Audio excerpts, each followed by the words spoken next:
పూర్వకాలంలో వృత్తులను బట్టి మనుషులందరినీ ఇలా 4 కులాలుగా విభజించారు.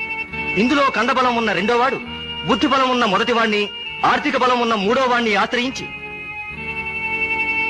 తను రాజయ్యాడు. తనకు సహాయపడినందుకు కృతజ్ఞతగా వేళలో కొంతమంది మేధావులకు మంత్రి పదవులిచ్చాడు. అలా మంత్రి పదవి పొందిన మేధావి రాజు పరిపాలన సురక్షితంగా ఉండటం కోసం తమ ముగ్గురు కంటే సంఖ్యాబలంలో ఎక్కువగా ఉన్న ఈ శ్రామిక కులాన్ని 100 ముక్కలుగా విడగొట్టాడు. ఎలా విడగొట్టాడు? వ్యవసాయం చేసేవాడిని నీదో కులం అన్నాడు. చెప్పులు కుట్టేవాడికో కులం పేరు పెట్టాడు. కుండలు చేసేవాడికో కులం, బట్టలు ఉతికేవాడికో కులం, ఇలా 100 ముక్కలుగా విడగొట్టాడు. అందులో కొందరిని అంటరాని వాళ్ళు అన్నాడు.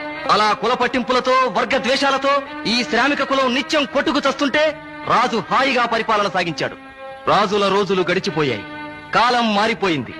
అందరికీ ఓటు హక్కు వచ్చింది. ఓటు బలంతో గద్దెనెక్కాలంటే సంఖ్యలో ఎక్కువ ఉన్న శ్రామిక వర్గం సహాయం కావాలి. అందుకనే శ్రామికులందరికీ సమాన హక్కులు కల్పిస్తాం, నీచమైన కుల వ్యవస్థను రద్దు చేస్తాం, అంటరానితనాన్ని రూపుమాపుతాం అని వాగ్దానాలు చేసి ఓట్లు సంపాదించి గద్దెనెక్కారు. చేసిన వాగ్దానాలు చెల్లించలేకపోయారు.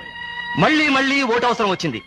వాగ్దానాలతో తమని నమ్మరని తెలుసుకున్న నాయకులు అసంతృప్తితో ఉన్న అట్టడుగు వర్గాన్ని సంతృప్తి పరచడానికి 4 మెతుకులు విసిరారు.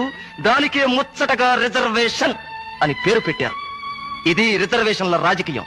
ఆ రాజుల కాలం నాటి నుండి ఈనాటి వరకు ఎవరు ఎవరిని చేరదీసినా, ఎవరికి హక్కులు కల్పించినా వాళ్ళ స్వార్థం కోసం, వాళ్ళ పదవుల కోసం చేశారే తప్ప సమాజ పూర్వకాలంలో